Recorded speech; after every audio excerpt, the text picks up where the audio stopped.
Glória a Deus. Cumprimento a todos os irmãos nessa noite com a paz do Senhor.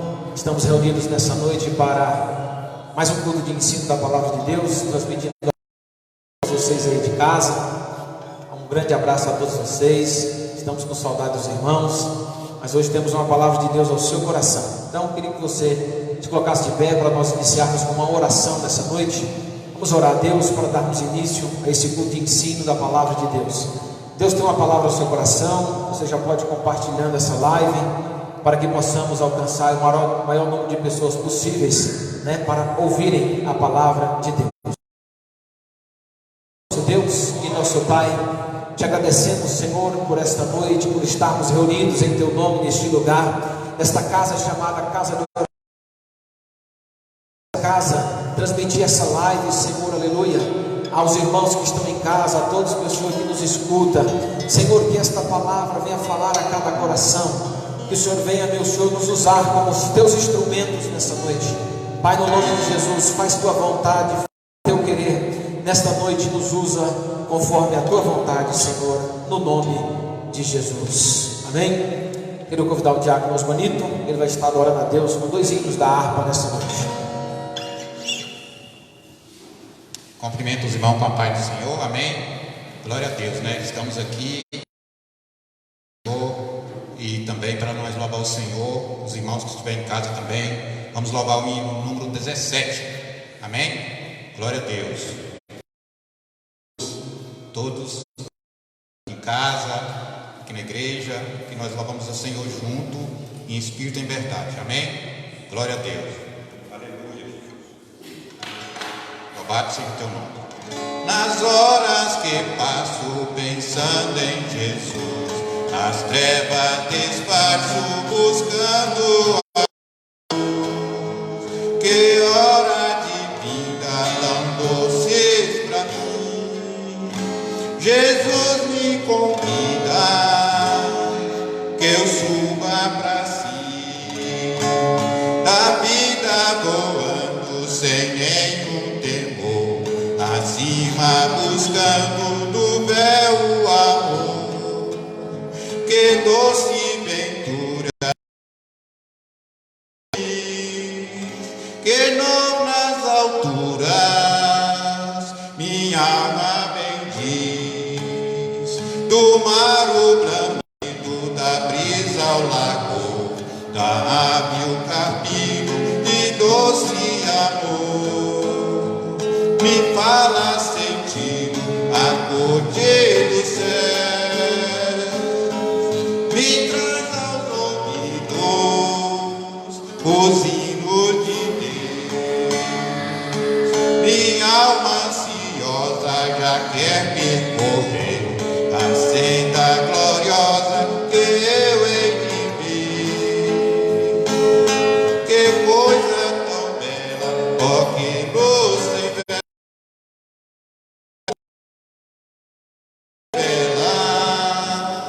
mistérios do céu. Glória a Deus, aleluia, Jesus. Louvado seja o nome do Senhor. 442, amém? 462. Glória a Deus. Eu errei aqui, perdão. 442, amém? Glória a Deus. 442. 442, aleluia, Jesus, louvado seja o nome do Senhor, aleluia. Vou puxar aqui rapidinho.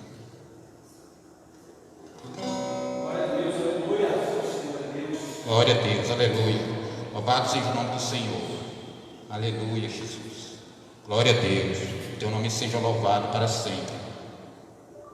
442. Amém? Deus, aleluia, Jesus. Breve no céu, Jesus há de aparecer em gloriosa luz. Todos hão de ver naquele dia, então eu hei de receber de Cristo galardão. Ó, que prazer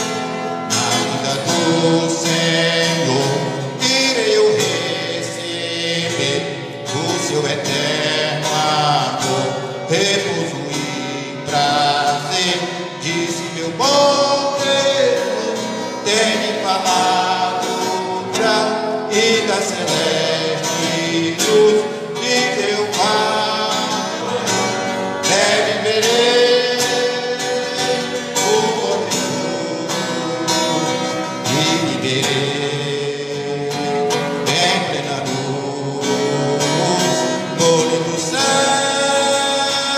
eu gozarei de toda dor, por Deus livre serei. Na vida do Senhor desfrutarei prazer, quando meu Salvador em glória aparecer. Eis que breve vem, o Santo levará para nossa além, como virá. Breve verei o bom Jesus e viverei em plena luz, no céu eu gozarei de toda dor, Deus livre serei. Glória a Deus, aleluia, Jesus. Deus abençoa cada um que estiver em casa nos assistindo nesse momento, que Deus vai nos dar vitória, porque o Senhor é o Deus da vitória. Nós estamos aqui porque nós confiamos no Senhor. Em breve toda a igreja estamos juntos no nome de Jesus, e eu quero agradecer ao meu pastor por essa rica oportunidade. Amém?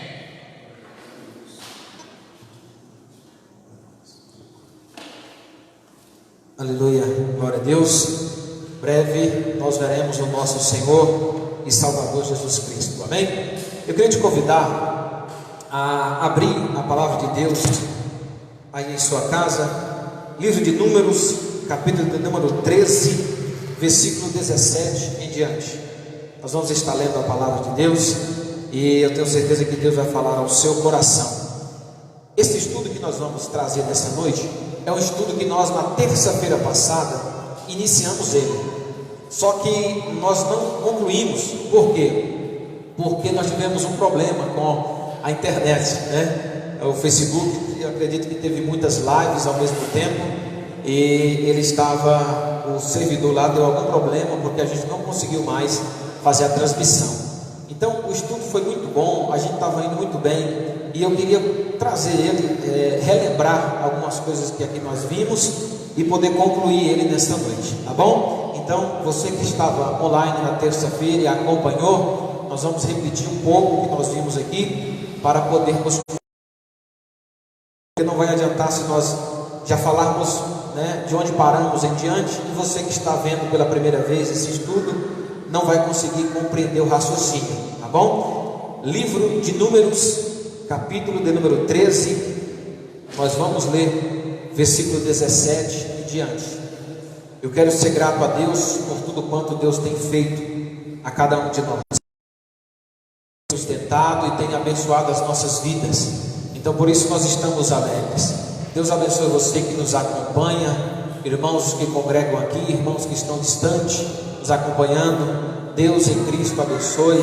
Os irmãos estão sempre conectados aí, amém? Deus continua abençoando, recompensando a vida de vocês.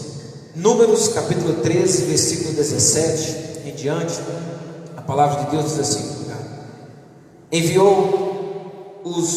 pois Moisés a espiar a terra de Canaã, e disse-lhe: subi por aqui para a banda do sul, e subi a montanha, e vede que terra é, e o povo que nela habita, se é forte ou fraco, se é pouco ou muito.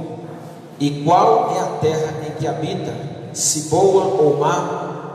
E quais são as cidades em que habita, se em arraiais ou se em fortalezas? Também qual é a terra, se grossa ou magra, se nela há árvores ou não? E esforçai-vos e tomai o fruto da terra. E eram aqueles dias, os dias das primícias das uvas. Assim subiu a espiar a terra, desde o deserto de Zin até Reob, a entrada de Amate. E subiram para a banda do sul, e vieram até Hebron, e estavam ali Aimã, Sessai e Talmai, filhos de Anak. Hebron foi edificada 7 anos antes de Zoar, no Egito. Depois vieram até o vale de Escol, e dali cortaram um ramo de vide com um cacho de uva. Trouxeram 2 homens sobre uma verga, como também romãs e figos. Chamaram aquele lugar o vale de Escol, por causa dos cachos que ali cortaram os filhos de Israel. Depois voltaram de espiar a terra, ao fim de 40 dias, e caminharam e vieram a Moisés e a Arão e a toda a congregação dos filhos de Israel no deserto de Parã, a Cádiz, e tornando, deram-lhes conta a eles e toda a congregação, e mostraram-lhes o fruto da terra. E contaram e disseram-lhes: fomos à terra que nos enviaste, e verdadeiramente mana leite e mel. E o povo, e este é o fruto, o povo, porém, que habita nela, nesta terra, é poderoso. E também ali vimos os filhos que habitam na terra do sul, e os heteus, e os jebuseus, e os amorreus habitam na montanha, e os cananeus habitam ao pé do mar e pela ribeira do Jordão. Então Caleb fez calar o povo perante Moisés e disse: subamos animosamente e possuamos em herança, porque certamente prevaleceremos contra ela. Porém os homens que com eles subiram contra aquele povo, porque é muito forte, mais forte do que nós, e infamaram a terra que tinha espiado perante Israel, dizendo: a terra pelo meio da qual passamos a espiar é terra que consome os seus moradores, e todo o povo que vimos no meio dela são homens de grande estatura. Também vimos ali gigantes, filhos de Anak, descendentes do gigante, e éramos os nossos olhos como gafanhotos, e assim também éramos aos seus olhos. Capítulo 14, versículo 1 até o 4, diz assim, então levantou-se toda a congregação e alçaram a sua voz, e o povo chorou naquela mesma noite. E todos os filhos de Israel murmuravam contra Moisés e contra Arão, e toda a congregação lhe disse: se morrêramos no Egito, ou se morrêramos neste deserto, e por que nos traz o Senhor a esta terra, para cairmos à espada, e para que nossas mulheres e nossas crianças sejam por presa? Não nos seria melhor voltarmos ao Egito? E dizíamos aos outros: levantemos um capitão e voltemos para o Egito. Amém? Quero deixar essas palavras. Se você ficou de pé aí, pode tomar o seu assento. Louvado seja o nome do Senhor. Vamos meditar nessa palavra. Nós começamos ela, como eu disse, na terça-feira passada.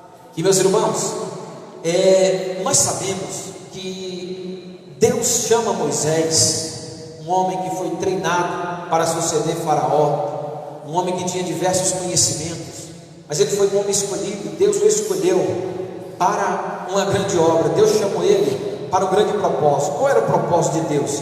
Tirar o seu povo que estava cativo no Egito. O povo estava lá no Egito, cativo, vivendo escravo, nas mãos de Faraó. O povo de Deus, isso mesmo, irmãos, o povo de Deus estava lá, porque quando houve fome na terra naquela época, o povo foi para o Egito, e o povo ficou lá no Egito, né? Porque o povo não tinha comida. Jacó levou o povo estava escravo, ficou muitos anos ali. Chegou uma hora que o povo começou a sofrer muito por causa disso, e aí Deus, né, começa a ver o clamor do seu povo, porque o povo estava clamando lá no Egito. Uma ajuda que vai até o Egito para poder libertar o seu povo. Nós conhecemos essa história. Deus envia várias pragas ali no Egito para poder libertar seu povo. São muitas ali as pragas que Deus envia, são 10 pragas. E daqui a pouco o povo foi liberto e saiu para uma vida de liberdade. Só que o povo começa a caminhar no deserto rumo a uma terra, a terra chamada Canaã. E aí o povo, irmãos, tenha atenção dos irmãos aqui, amém? Por favor aí. Eles lá começam a trilhar rumo a Canaã. E quando eles chegam no rumo de Canaã, no deserto ali acontecem muitas coisas. Muitas coisas acontecem ali. eles começam a murmurar e reclamam muito, né? Mas eles continuam andando, caminhando rumo a uma terra para conquistar, porque Deus havia prometido. Resumindo, chega um determinado momento que eles estão perto de conquistar, estão perto de chegar à terra tão sonhada, tão prometida. Só que aí Deus fala assim para Moisés: olha, levanta homens e manda espiar a terra. Pede que eles vão lá para espiar a terra. Chegando lá, para eles saberem como é que é a terra. Por quê, meus irmãos? Deus queria que o povo, que Moisés enviasse homens para saber como é que era o povo daquela cidade, para saber quais pontos fortes tinha aquele povo, quais os pontos fracos, para eles poderem entrar e conquistar a terra, né? Então Moisés seleciona 12 homens, os melhores homens que Israel tinha. Eles eram líder, cada um era líder de uma tribo. Eram homens tementes, eram homens valentes, eram homens guerreiros, eram homens que tinham temor de Deus, eram homens que estavam preparados. Moisés escolhe os melhores, 12 homens, e ele envia. Para quê? Para conhecer. Sabe por quê? Vou abrir um parênteses para dizer uma coisa aqui. Se você quer vencer o inimigo, se você quer vencer um adversário, a primeira coisa que nós temos que fazer é saber com quem nós estamos lutando. Qual é o tipo do adversário? Quais as armas que ele tem? Quais os pontos negativos? Porque se nós não conhecemos o adversário, não temos como lutar, nós nem sabemos quem é. Você já viu que algum país, algum exército, para ir lutar contra o outro, primeiro o que eles fazem? Primeiro eles estudam o seu inimigo, eles estudam o seu oponente. E aí o que acontece? Para saber qual a força que ele tem, qual as armas que eles usam, né? Qual o ponto fraco, por onde atacar, se pelo rio, se por cima, se pela floresta. Resumindo, primeiro temos que conhecer o nosso adversário para podermos lutar contra ele. É isso que Deus está sugerindo a Moisés. É isso que Deus quer que os espias vão, espiem e tragam notícias. Esse era o propósito de Deus. Resumindo a história, chegando lá, eles conhecem a terra, conhecem os inimigos, vê o povo que estava lá. Só que aí eles pegam do fruto, pegam da terra e levam as notícias para os que ficaram. Quando eles chegam lá, meus irmãos, né, o que acontece? Quando eles chegam lá, eles começam a notificar aos que ficaram, começam a dar as informações. 2, Josué e Caleb começam a animar o povo para o povo poder conquistar. O que acontece? Os outros 10 espias começam a reclamar diante do povo. Eles começam a dizer assim: olha, a terra é boa, está aqui o fruto, mas lá o povo que habita é muito forte, eles são mais poderosos do que nós, e nós não temos como conquistar a terra. Deus havia prometido essa terra, irmãos, lá no Egito, há muito tempo atrás.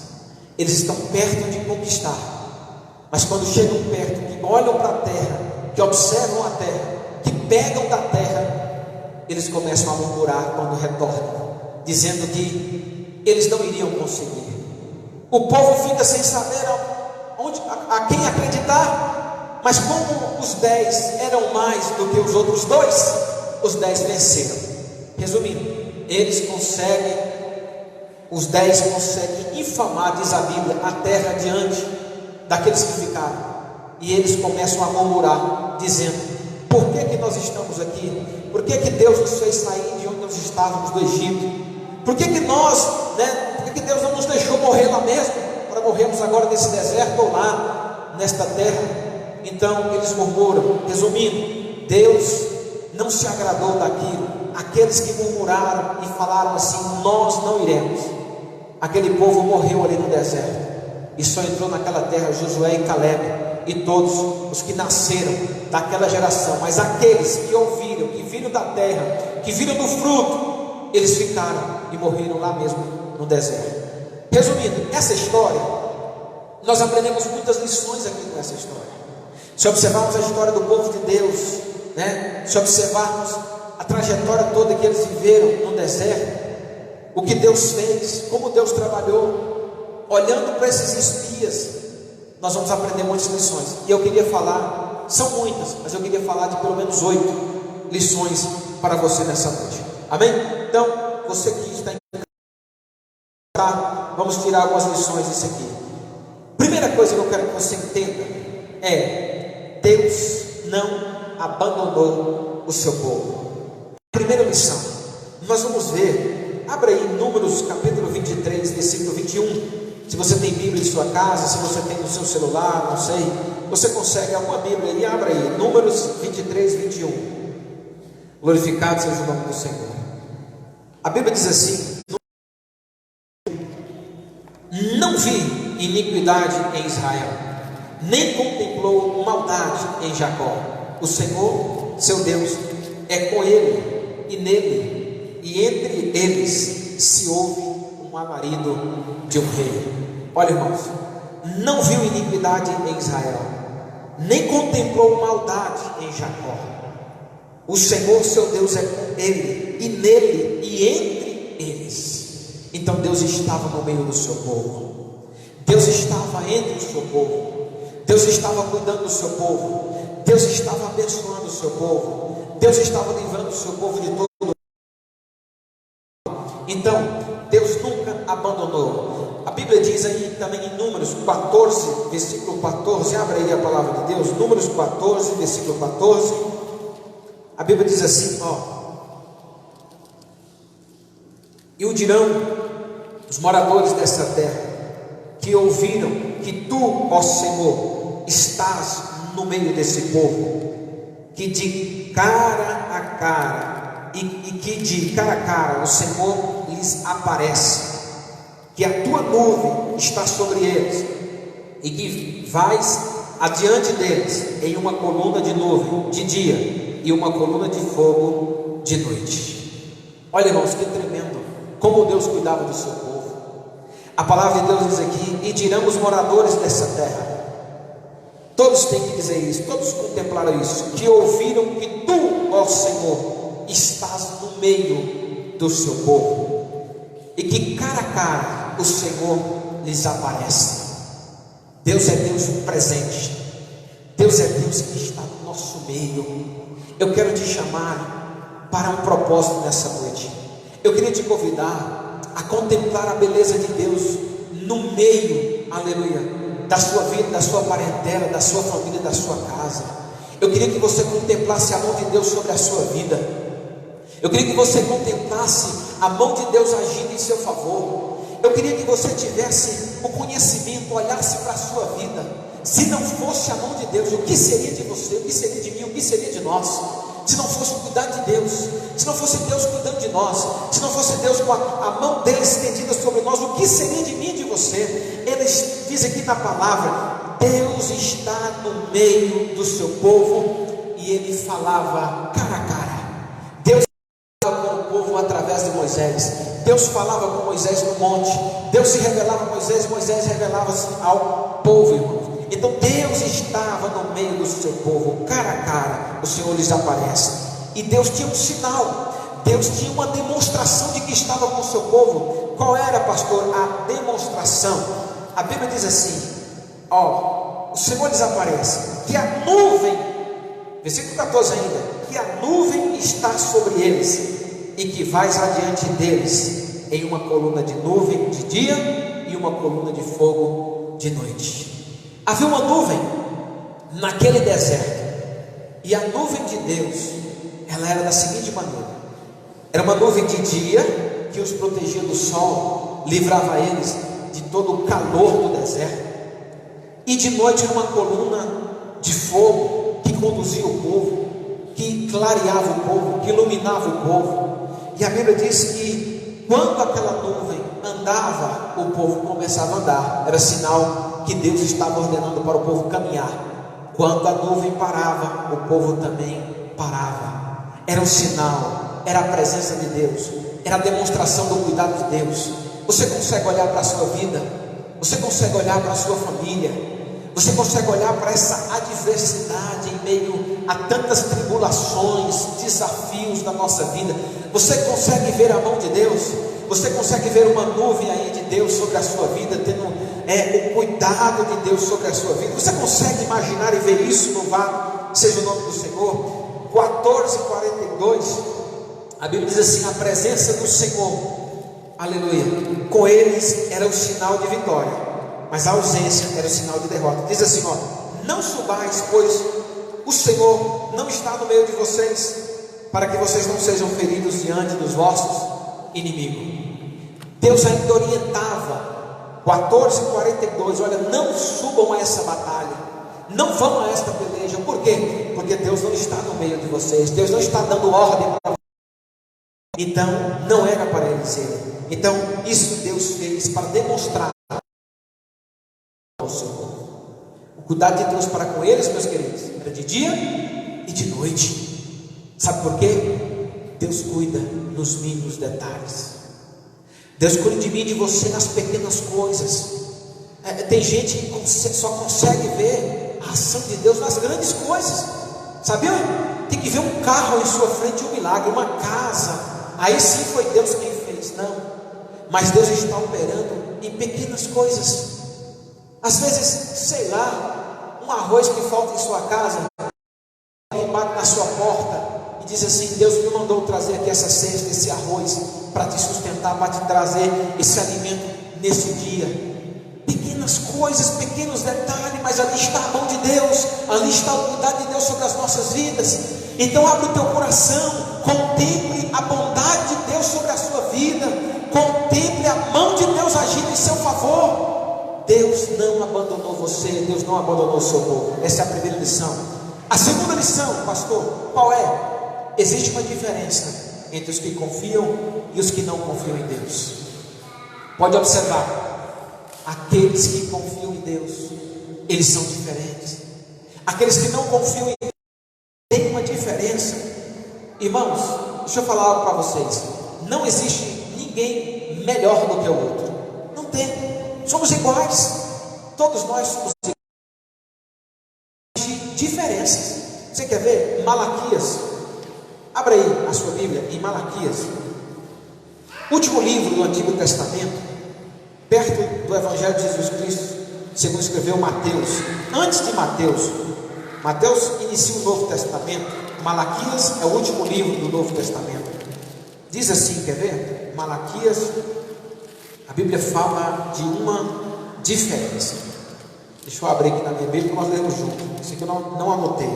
Mas diz assim, Malaquias 3:18. Malaquias capítulo 3, versículo 18. Então vereis outra vez a diferença entre o justo e o ímpio, entre o que serve a Deus e o que não serve. Viu aí? Vereis outra vez a diferença entre o justo e o ímpio, entre o que serve a Deus e o que não serve. Tem uma diferença. Não somos melhores do que o outro, porque todos nós somos iguais. Alguém com falta de humildade, não teremos humildade nisso, mas nós somos diferentes.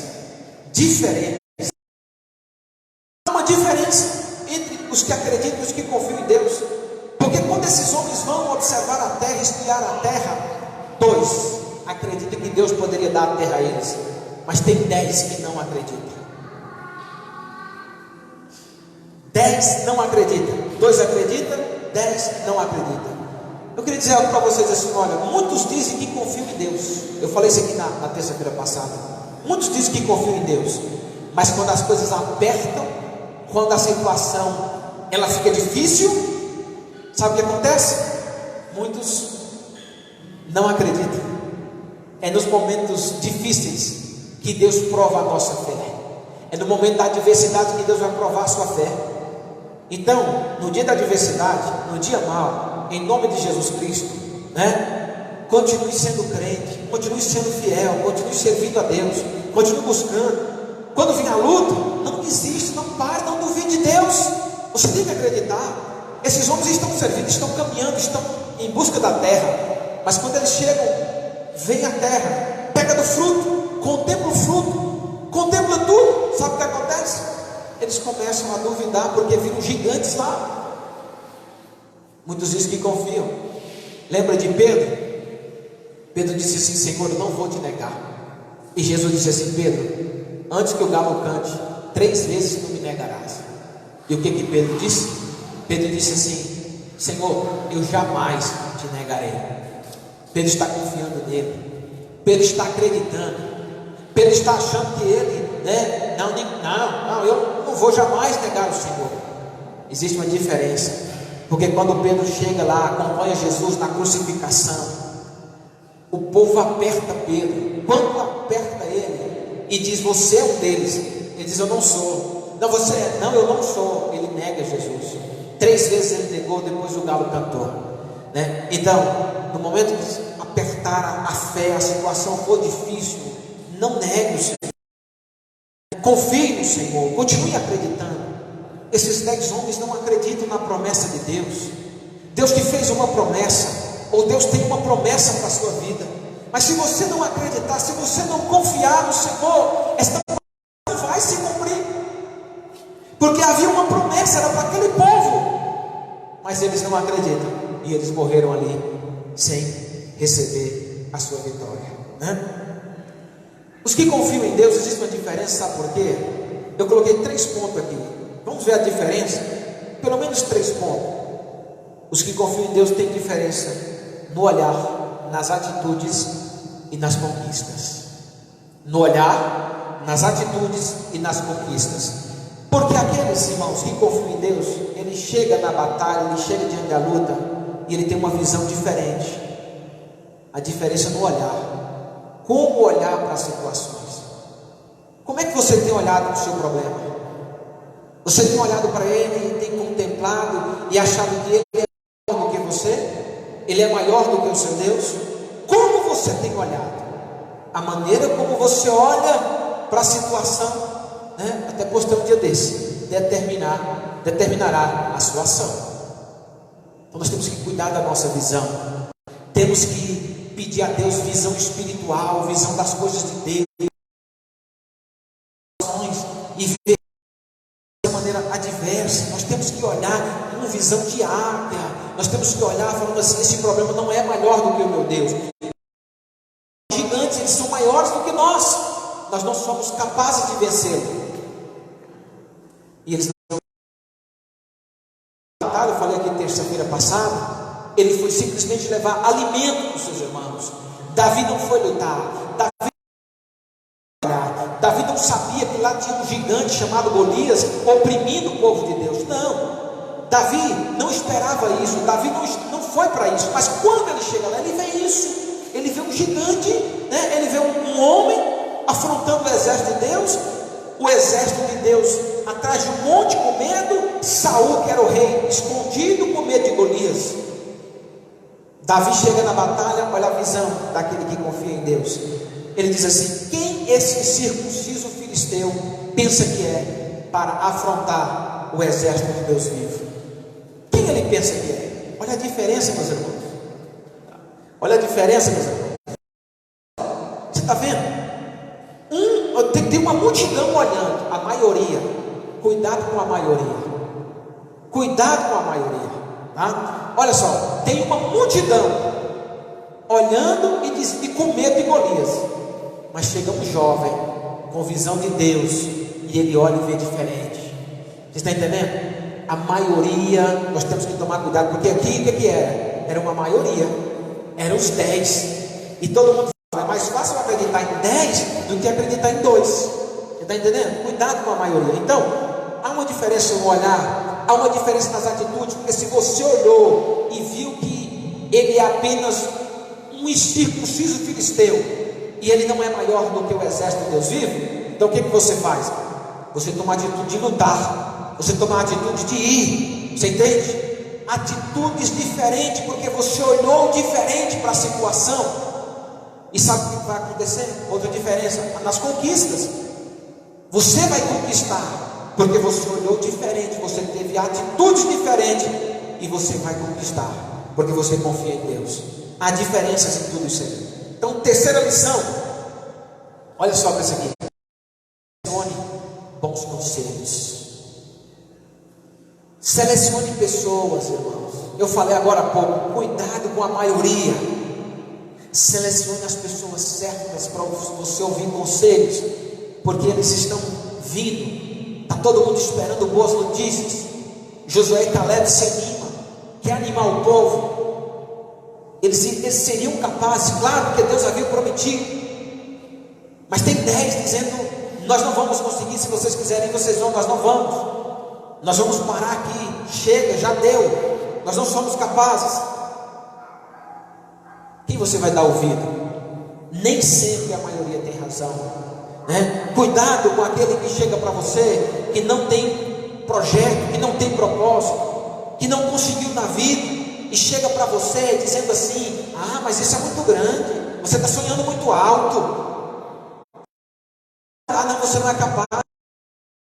Essa luta, ela vai te vencer, ela é maior do que você. Esse problema é grande, como é que você está aguentando esse problema? Esse problema é muito grande. Cuidado com essas pessoas. Você tem que focar em Deus. E se você tiver que pedir conselho, selecione as pessoas. Como é que eu vou selecionar as pessoas? As pessoas, observa os frutos. A Bíblia diz que nós conhecemos a árvore pelos frutos. Que quando começa a nascer o fruto do morango, e você olha e vê lá o morango, você fala: isso aqui é um pé de morango. Quando você vê a goiaba, você fala: esse aqui é um pé de goiaba. Quando você vê a manga, você fala assim: esse aqui é um pé de manga. Porque você está vendo o fruto. Pelo fruto conheceremos a árvore. Observa o fruto dessa pessoa que você está pedindo conselho. Vê se ele é um homem de Deus, mulher de Deus. Vê se a família dele é abençoada. Vê se ele tem testemunho. Vê se ele sabe lidar com as situações. Esse homem espiritual que ele está dizendo, observa se ela é essa mulher espiritual que ela está dizendo mesmo. Observe, irmãos, e selecione os bons conselhos. Se eles tivessem escutado Josué e Caleb, teriam conseguido. Mas como deram ouvidos aos 10, morreram no deserto. Quarta lição: não fortaleça o inimigo. Acho que aqui nós paramos na aula passada. Aqui nós vamos iniciar agora. Não fortaleça o inimigo. Como assim, pastor? Vou dizer algo para vocês: nem tudo é Satanás, nem tudo é o diabo, tá? Ah, pastor, já começa. Foi Satanás, foi o capeta, né? É o inimigo, é né? O adversário. Não, é porque ele é assim mesmo, ele luta mesmo, ele é grande mesmo, ele fica. Você está o que com isso? Fortalecendo o inimigo, tá? Ó, 1 João 4,4, a Bíblia diz assim: filhinho, sois de Deus, vocês são de Deus, ó, e já tendes vencido, porque maior é o que está em vós do que o que está no mundo. Maior é o que está conosco do que o que está no mundo. O nosso Deus é maior. Então, para que dar crédito ao inimigo? Para que dizer que Satanás é quem luta, é Satanás que vence, é Satanás que está me derrubando, é Satanás que faz, é Satanás que está lutando, é porque Satanás é mesmo e ele derruba mesmo? Quando você fala isso, você está fortalecendo o inimigo. Se eu chegar para lutar com alguém e falar: não, você é forte, você está fortalecendo ele. Não podemos fortalecer o inimigo, tá? Quando eles disseram assim, ó, aqui em Números 13, 28, ele diz assim, ó, 13, 28: o povo, porém, que habita nesta cidade é poderoso, e as cidades fortes e muito grande, e também ali vimos os filhos de Anak. Então, quando eles olham para aquele povo daquela cidade, eles se sentiam inferior e fortaleceram. Diante dos olhos deles, eles eram mais fortes do que eles. Vocês estão entendendo? Eles fortaleceram o inimigo. Eles estavam olhando para Satanás, entre aspas, né? Olhando para o Satanás, dizendo: ele é mais forte do que eu. Em contrapartida, quando eles olham para aquele povo, aqui eles estão olhando para o povo daquela cidade, os filhos de Anak, que eram gigantes, eram homens extremamente experientes em batalhas. Quando eles veem, eles olham e se sentem inferior, e olham para o adversário e o adversário se torna maior aos olhos deles. Mas eles não sabiam que quem tinha feito a promessa, irmãos, era o Todo-Poderoso, Criador dos céus e da terra. Não fortalece o inimigo. Essa luta vai passar. Não olhe para essa luta e ache que você não é capaz, né?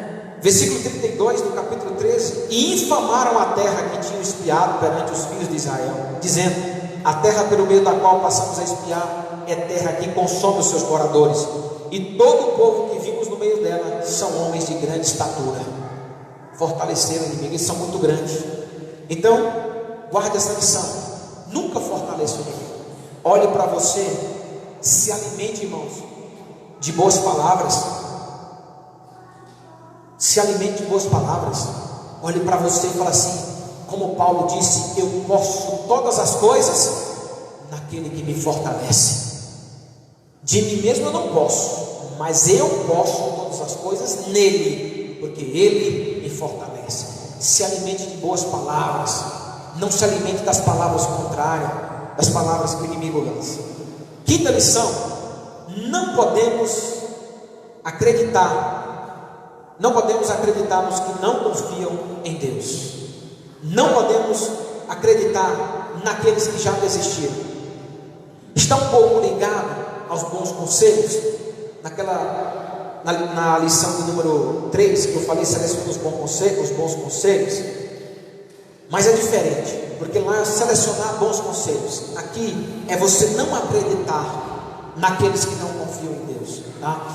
Observe as pessoas que estão em sua volta. Observe pessoas que você tem sido o seu mentor, talvez, o seu, qual a palavra aqui? Ele é o meu, muita gente, é minha inspiração. Eu olho para ela e eu sigo ela, porque ela é, né, aquela pessoa, qual meus olhos estão para ele. Você sabe quem nós devemos seguir, meus queridos?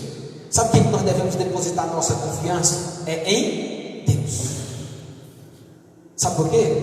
O homem é falho, o ser humano é de carne, tá? Nós podemos admirar sim bons trabalhos, pessoas que fazem obras lindas para Jesus. Ah, mas ele é a minha referência. E se ele cair? E se ela cair? Como está depositada a sua confiança? A Bíblia diz que uns confiam em carro, outros em cavalos. A Bíblia diz: mas nós faremos menção no nome do Senhor. Não confie, não acredite naquele que não confia em Deus. Como é que você vai dar ouvidos para uma pessoa que não teme a Deus? Como dar ouvido para uma pessoa que não tem o temor de Deus? Não vai ter como. Acredite e confie em pessoas que confiam em Deus, tá? Lição do número 6: não murmure. Deus não se agrada daqueles que reclamam, daqueles que murmuram. Às vezes é muito fácil, diante de uma situação difícil, falar assim para alguém: ó, não murmura não, não reclama não. Às vezes é muito fácil falar, viver não é fácil, né? Eu sei que é. Talvez você vai estar pensando: ah, pastor, o senhor está falando aí, está pregando, é muito bom, mas viver na prática o que eu estou vivendo, o senhor não sabe o que é. Eu sei que você talvez está passando uma luta, mas observa a vida de Jó, observa a vida desse homem de Deus, observa a vida dos homens de Deus da Bíblia. Nos momentos de adversidade, eles não ficaram murmurando. É certo que vai ter um ou outro que murmurou, sim, tá, mas observe se ele foi bem sucedido na sua murmuração. Tudo, às vezes, para alguém é motivo de murmuração. Qualquer coisa que aconteça é motivo de murmuração. Tudo é um motivo para reclamar, para dizer: a minha vida não presta mesmo, a minha vida não tem jeito não. É como minha mãe disse, é como meu pai disse, é como não sei quem sempre disse, que eu não ia conseguir mesmo. Não, eu já estou cansado da vida, já estou cansado dessa vida, já estou cansado da minha família, já não aguento mais vocês, já não aguento mais isso, já não aguento mais aquilo. Em tudo, às vezes, nós estamos murmurando, e a palavra de Deus diz assim: fazei todas as coisas sem murmuração e sem contenda. Quando acontecer algo adverso, contra os olhos. Vai ter alguém que vai falar, vai te chamar para murmurar. Pense 2 vezes antes de murmurar, de reclamar diante de Deus. Sabe por quê? A palavra de Deus diz assim: a vontade de Deus é boa, perfeita e agradável. Se Deus faz algo em nossa vida, se Deus permitiu algo acontecer, se eu estou na direção de Deus, se você está na direção de Deus, você está orando, está buscando, está servindo a Deus, e aconteceu um problema, uma adversidade, você vai murmurar? Você tem que fazer como Jó. A Bíblia diz que Jó recebe todas as notícias ruins em um só dia. Era um terminando uma e o outro que chegava e contava outra notícia. Sabe o que Jó faz? Jó diz assim: Deus me deu, Deus tomou, bendito seja o nome do Senhor. Ele diz: nu eu vim a essa terra, e nu eu tornarei a ela. Deus me deu, Deus tomou, louvado ou bendito seja o nome do Senhor. A Bíblia diz: em tudo isso Jó não pecou. Mas se Jó tivesse murmurado, sabe o que tinha acontecido? Ele tinha pecado. Porque a murmuração é um pecado diante de Deus. Deus trabalha, irmãos, com propósitos. Deus trabalha com propósitos. Esse mesmo Jó, último capítulo do seu livro, capítulo 42, versículo 2, ele diz assim: Senhor, bem sei eu que o Senhor tudo podes, e nenhum dos seus planos pode ser impedidos ou frustrados. O que o Senhor tem para fazer, o Senhor vai fazer. Então, meus queridos, em tudo, por que não falar: Senhor, faz o teu querer? Por que não atentar para a oração do Pai Nosso, que nós dizemos assim: seja feita a tua vontade, e que você está dizendo assim: venha o teu reino, seja feita a tua vontade sobre mim. E eu quero aproveitar para abrir outro parênteses aqui e dizer para você assim: por que você não faz isso em sua vida, nesta noite, você que está me ouvindo? Por que você não diz assim: venha o teu reino, Senhor, sobre a minha vida, seja feita a tua vontade. Se eu estou passando por isso, faça o teu querer, cumpra o teu propósito. Eu estou aqui, quero aprender em tudo isso. O que o Senhor quer me ensinar, começa a fazer diferente. Em vez de murmurar como eles murmuraram aqui, começa a dizer assim: o que eu aprendo com isso aqui? O que o Senhor quer me ensinar? Qual é o seu propósito? Os teus propósitos não podem ser frustrados. Então completa-os em mim, faz acontecer na minha vida. Então te dou um conselho: não murmure. Capítulo 14, versículo 2 aí de Números, eles disseram assim: e todos os filhos de Israel murmuraram contra Moisés e contra Arão, e toda a congregação lhe disse: se morrêramos na terra do Egito, ou se morrêramos no deserto. Versículo 4: e uns aos outros diziam: levantemos um capitão e voltemos ao Egito. Murmuraram, reclamaram. Sabe o que eles disseram? Nós não vamos, aleluia, não vamos lutar, nós não vamos lá conquistar. Nós devíamos ter morrido lá no Egito, devíamos ter ficado lá. O que viemos fazer aqui? Começaram a murmurar, e aquilo chegou diante de Deus como algo que mexeu com Deus. E Deus, quando ele vê aquilo, quando ele escuta aquilo para ele chegou no limite. Porque aquele povo já havia murmurado muito lá atrás, certo? Aquele povo já havia tido várias murmurações, e Deus estava lhes perdoando e dando outra chance. Aqui Deus também perdoou. Se você for ler antes aqui, você vai ver que Deus perdoou, mas as consequências veio. Chegou uma hora que Deus falou assim: vou perdoar, mas vocês não vão entrar na terra por causa da murmuração. Chegou uma hora que atingiu o limite de Deus, certo? Então não murmure, não reclame diante de Deus. Sétima lição, a penúltima de hoje: não desanime, você vai prevalecer. Números 13:30 diz assim: então Caleb fez calar o povo perante Moisés e disse: certamente subiremos e possuiremos em herança, porque seguramente prevaleceremos contra ela. Ele diz: nós havemos de prevalecer, não desanimem. Olha a mensagem de Caleb para aquele povo. Ele diz assim: olha, vamos possuir essa terra como herança, porque Deus nos prometeu. Ele diz assim, ó, seguramente, eu estou seguro, eu estou confiante, eu tenho certeza, eu não duvido, eu creio, eu acredito que nós iremos prevalecer contra aquela cidade. Eu estou convicto. É você não estar vendo uma coisa, mas você tem certeza que ela vai acontecer. Ora, se Deus havia prometido, eu posso ter a certeza e a convicção de que vai acontecer. A Bíblia diz: ele não é homem para que minta, e nem filho do homem para que se arrependa. Porventura diria ele: não faria, ou prometeria e não cumpriria? Jamais. Então não desanime, você vai prevalecer.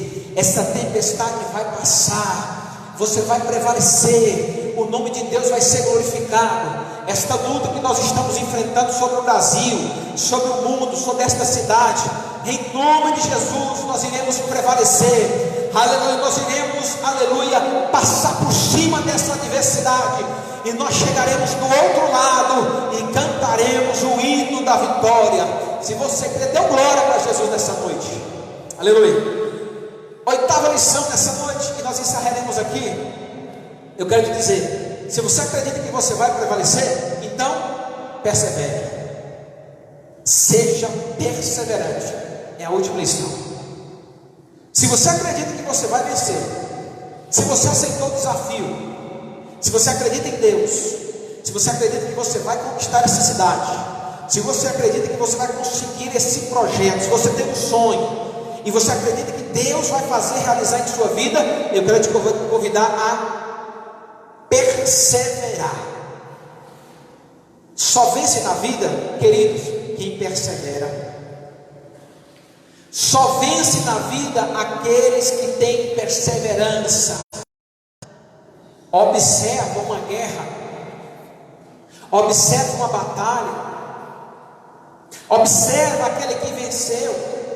Estude as histórias, estude a história da palavra, estude a história dos que marcaram a sua geração, a sua época. Olha para eles, só venceram porque perseveraram. Muitos deles quase morreram, sabe, em uma batalha. Mas como eles lutaram, como eles perseveraram naquela batalha, como eles acreditaram em Deus e perseveraram, eles conseguiram vencer, chegou até o fim, se tornou um herói.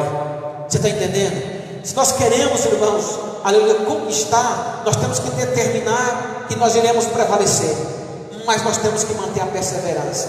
Eu falei aqui numa pregação um dia desse sobre os dias maus, e um dos segredos do dia mau é que a Bíblia diz assim: olha, revestivos de toda a armadura, para que possais resistir ao dia mau. E o versículo continua: e havendo feito tudo, permanecei firmes.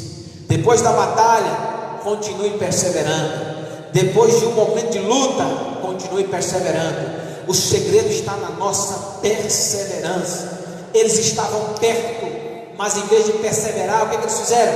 Murmuraram, voltaram para trás, estavam olhando o seu passado. Irmãos, lembrar do passado é sofrer duas ou quantas vezes você lembrar.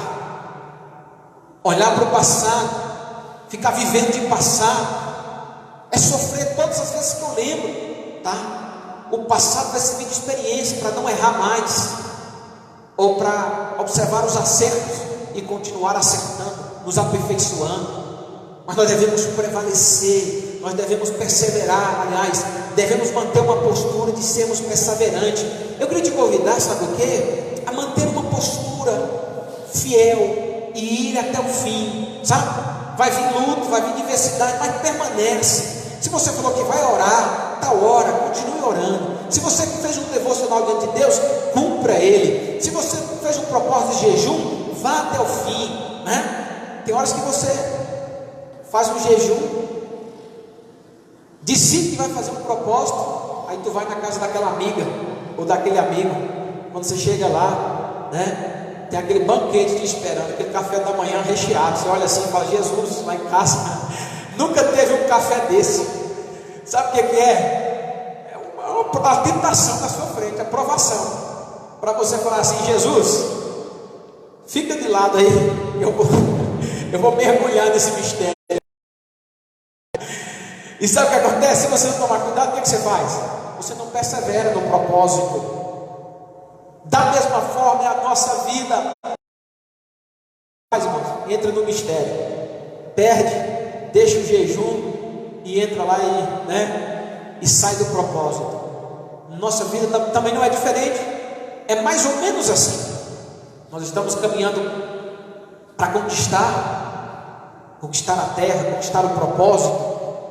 E durante o trajeto vai aparecer diversas ofertas, vai aparecer inúmeros banquetes, que aos nossos olhos, maravilhosos. Eu nunca tive um desses, você entende? Criado pelo inimigo para te fazer, você está na direção, para te fazer desviar do propósito. Tome cuidado, fique atento.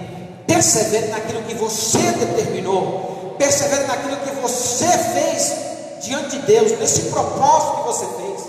Persevere, vá até o fim. Aleluia. Nós temos, irmãos, que experimentar vitórias em nossas vidas.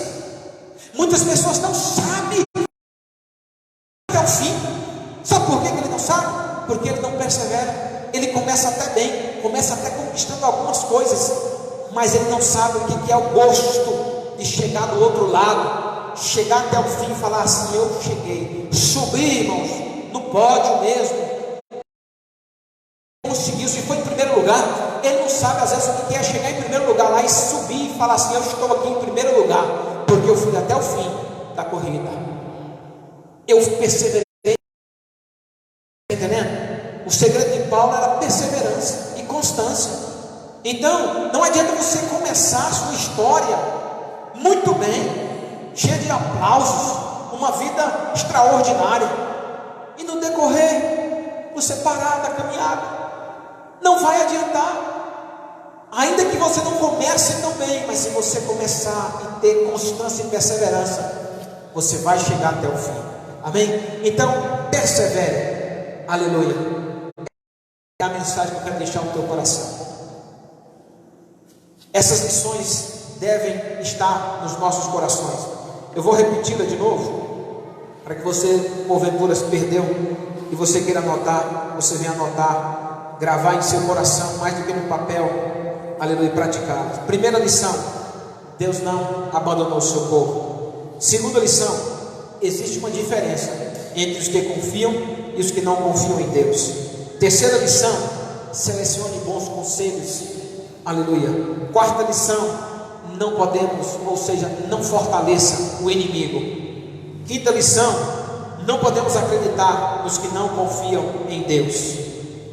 Bons amigos, temos que aprender a selecionar esses bons amigos. Lição de número 6: não murmure. Deus não se agrada dos murmuradores. Sétima lição: não desanime, confie em Deus, você vai prevalecer. E a oitava lição e última: seja perseverante. Fazendo isso, você irá, como Caleb e Josué, conquistar a terra. Sabe o que aconteceu?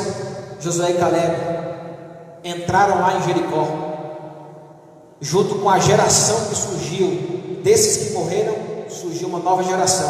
Essa geração, junto com Josué e Caleb, conquistaram a promessa que Deus havia feito. Deus provou para mim e para você que quando Ele promete, Ele cumpre. Deus provou para nós, Deus prova para mim e para você que esta palavra, ela é verdadeira, que tudo que está escrito aqui é verdade, tá? Às vezes você vai ouvir alguém falar que é verdade. Às vezes você vai ouvir alguém dizer: essa é a verdade. Mas se ela não estiver, não é a verdade. A verdade está aqui, é a palavra de Deus. A palavra de Deus é verdade. A palavra de Deus, aleluia, ela é pura, ela é perfeita. Amém? Deus abençoe a todos. Que essa mensagem fique nos vossos corações. Deus abençoe todos os irmãos que nos acompanham, todos vocês que acompanharam até esse exato momento. Que a mão de Deus continue sendo estendida a cada um de vocês. Que nós possamos continuar nos unindo em oração para podermos vencer essa batalha que está travada. Nós tivemos momentos já de dificuldades, e quanto mais, irmãos, esse negócio ele permanece, mais difícil vai ficando. Então o segredo é nós intensificarmos a oração. O segredo é continuarmos crendo em Deus. O segredo é continuarmos nos precavendo, vigilantes, atentos, tomando as devidas precauções, ajudando a evitar que esse mal se prolifere. Amém? Mas nós estamos certos de que Deus, Ele é poderoso para nos dar a vitória. Fiquem com esta palavra, guardem no seu coração. Deus abençoe sua família, Deus abençoe os seus projetos, Deus abençoe os seus planos, o que está no seu coração, que Deus possa concretizar. Amém? Quero dizer para todos vocês que quinta-feira, às 19h30, estaremos de novo nos reunindo aqui para podermos transmitir mais um culto ao vivo a cada um de vocês. Na quinta nós teremos uma definição de como ficará o nosso domingo, tá? Porque nós tivemos uma mensagem do presidente vindo de Goiânia, tivemos uma mensagem ontem da prefeita aqui da cidade. Vamos ver como tudo isso vai ficar. Tomaremos as devidas providências, precauções, e estaremos trazendo o que for melhor para cada um de nós. Amém? Eu queria te convidar a ficar em pé, aonde você estiver agora, para nós fazermos uma oração pelos irmãos que estão em casa, pelo nosso irmão Igor, que continua ainda hospitalizado. Eu estive essa noite lá com ele, uma noite muito boa. Tivemos ali também pregando a palavra de Deus naquele lugar, orando ali por pessoas nos pedindo oração, quando identificou que nós éramos ali servos de Deus. Oramos ali naquele hospital. Eu achei lindo, irmãos, porque às vezes a gente pergunta às pessoas se elas querem oração, né? E nós tivemos o prazer de experimentar algo diferente ali, porque foram pessoas que nos viram, me perguntou: o senhor é pastor? Sim. O senhor pode orar por mim? Então aquilo marcou, sabe? Estávamos ali fazendo uma oração, quando terminamos já tivemos esses 2 convites que foram feitos ali, e pudemos orar por aquelas pessoas. Um dos que nós oramos, hoje mesmo, já foi feita a cirurgia nele. Então Deus já abriu portas naquele lugar. Então vamos continuar orando pelo amanhã, já deve estar fazendo também a cirurgia dele, e logo estará aí, em nome de Jesus Cristo, de volta com a vitória. Amém? Nessa oportunidade vamos orar pelo nosso Brasil e também pelo mundo, para que Deus continue nos abençoando. Amém? Vamos orar? Senhor, nosso Deus e nosso Pai, muito obrigado, Senhor, por esta noite. Obrigado por esta palavra. Obrigado pela vida desses irmãos que estão aqui colaborando para que a live continue acontecendo. Agradecemos pela vida de cada um dos membros que compõem essa igreja, Assembleia de Deus, Ministério Fama, aqui em Parque de Dalva 3.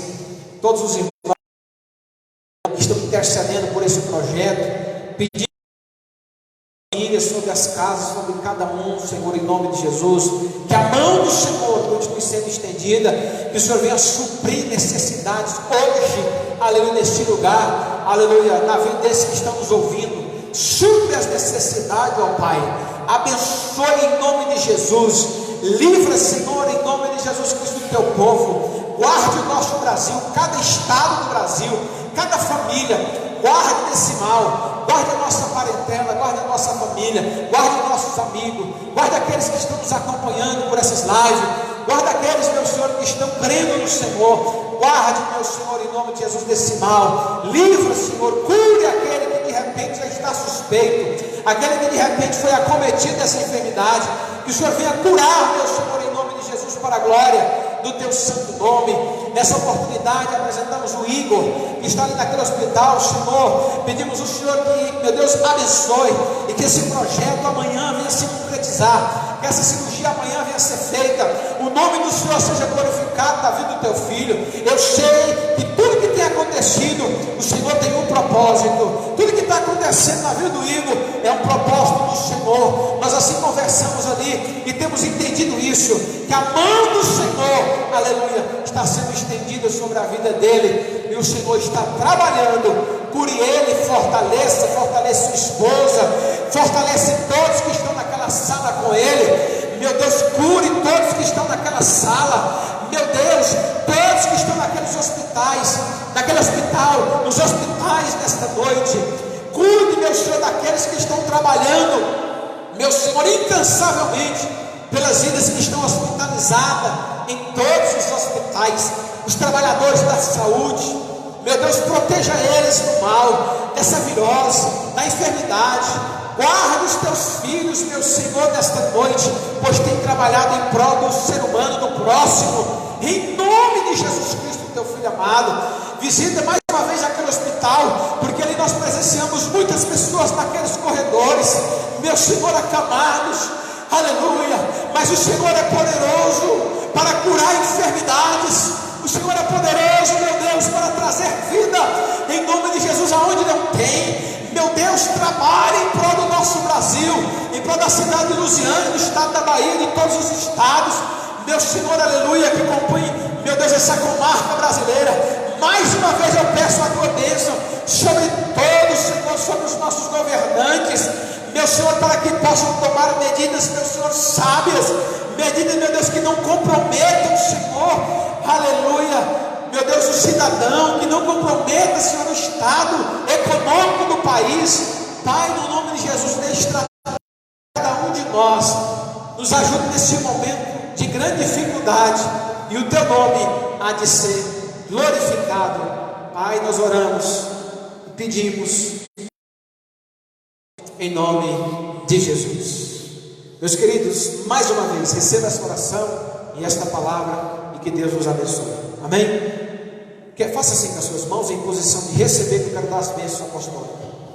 Portanto, meus amados e queridos irmãos, firmes e constantes, sempre abundantes na obra do Senhor, sabendo que o vosso trabalho, ele não é vão no Senhor, e que a graça de nosso Senhor e Salvador Jesus Cristo, o amor de Deus, nosso Pai, as doces consolações e a comunhão do Espírito Santo, seja com todos vocês, seja com a tua família, seja com todo o povo de Deus sobre a terra, não só hoje, mas para todos sempre. Todos dizem amém. A vitória é nossa. Não saia sem dar um abraço ao seu irmão, e que Deus abençoe você, toda a sua casa e toda a sua família, no nome de Jesus.